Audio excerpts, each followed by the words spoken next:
today's video ay samahan nyo ako mag-unbox nito ang aking in-order.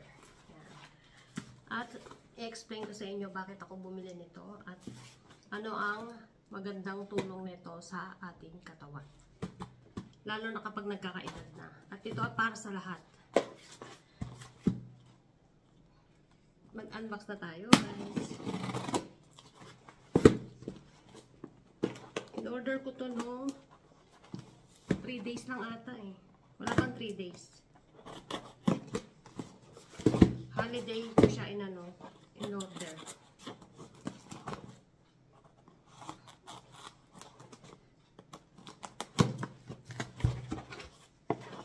Bali sale siya. Tapos nakuha ko siya ng, hindi ko alam kung ilang piraso.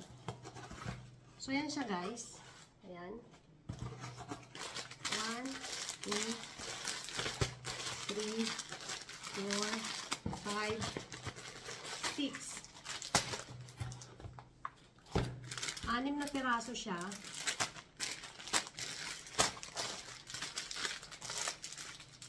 So, parang 1 week siya. 1 week na. Dapat nga 7. Kaso, nakuha ko siya ng 6 na piraso. Sale siya. Sale. Bale, ang size niya is small to medium. At, mapakita ko sa inyo kung ano siya. Ito siya guys, oh. Ayan. Medyas. At hindi lang siya guys basta-basta medyas. Ito yung resibo niya.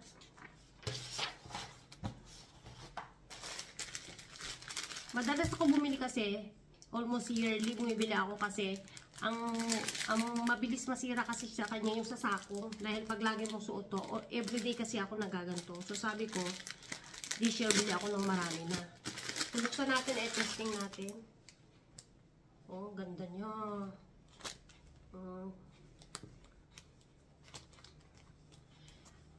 Studstrom pa ang tawag dito or support. Medyas. Support siya.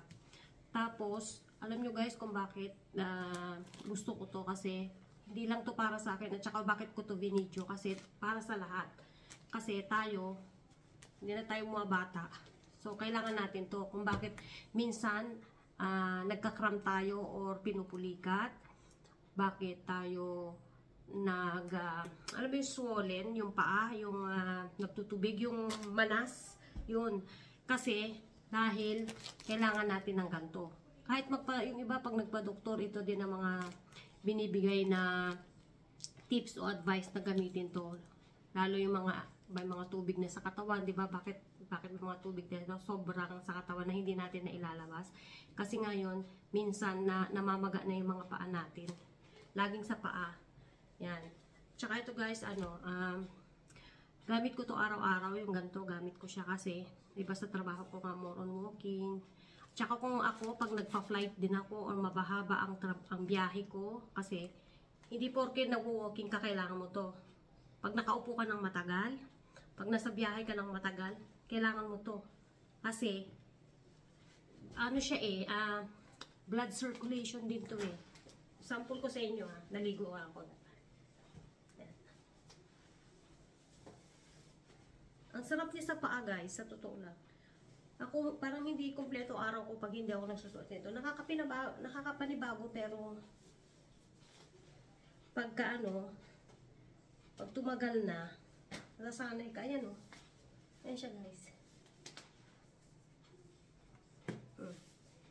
Mahaba nga siya eh. Pero kasi pag nalaban yan, ramdam mo yung pagka-tight niya dito. Oh. Dito yung importante eh. Yan.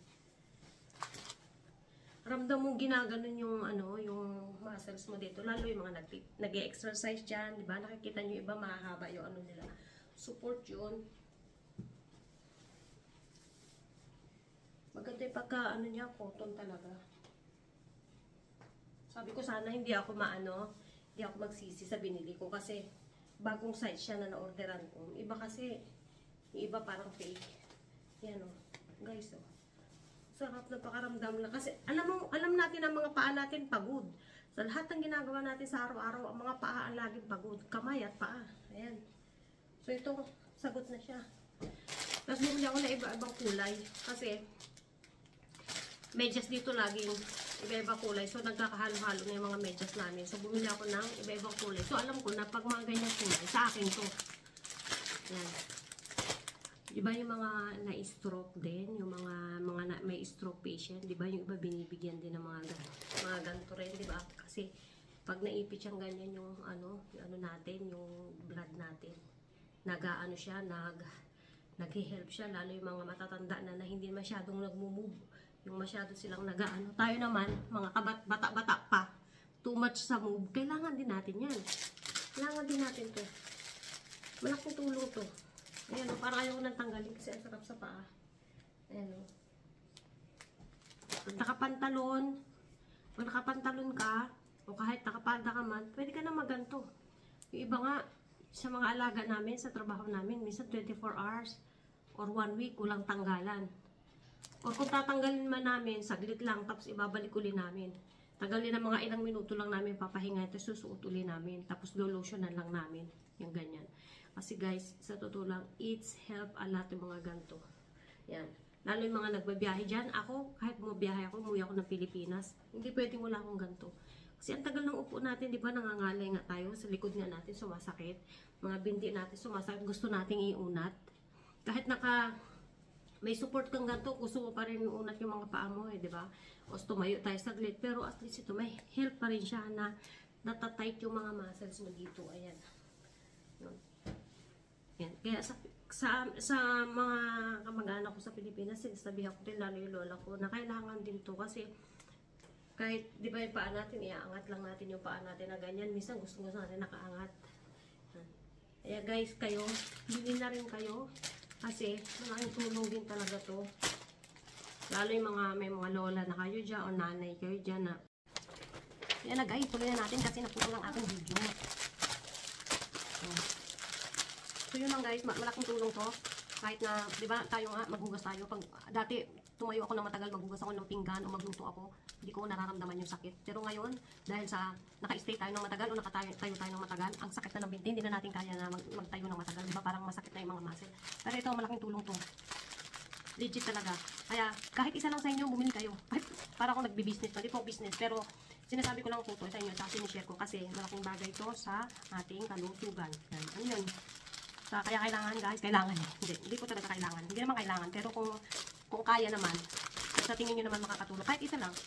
Yung kapatid ko, meron akong kapatid na bumabiyahe siya Maynila, province na yan. Lagi siya nagsusuot ng ganito. Kasi kailangan kasi niya dahil, di ba pag probinsya dati pa nga wala pang eroplano, hindi naman natin afford din minsan ng eroplano. So more on bus, Leyte to Manila, di ba? Minsan 24 hours pa nga, di ba, yung biyahe. So may ganito siya. Kaya sabi niya, kailangan niya kasi talaga niya kaya, talagang mamaga talaga yung kanyang mga binti, magsuwalin o magmanas. Yung pag namanas pa naman, di ba, masakit nun.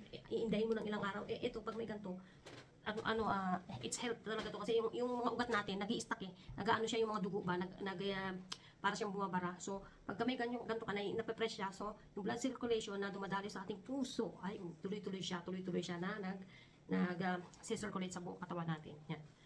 So, kailangan natin ng alagaan ng ating katawan. Lalo na ako, kasi sa trabaho ko talaga, imagine nyo guys, 14,000 steps, more na nagagawa ko. Sa isang linggo, ilang beses ako may work.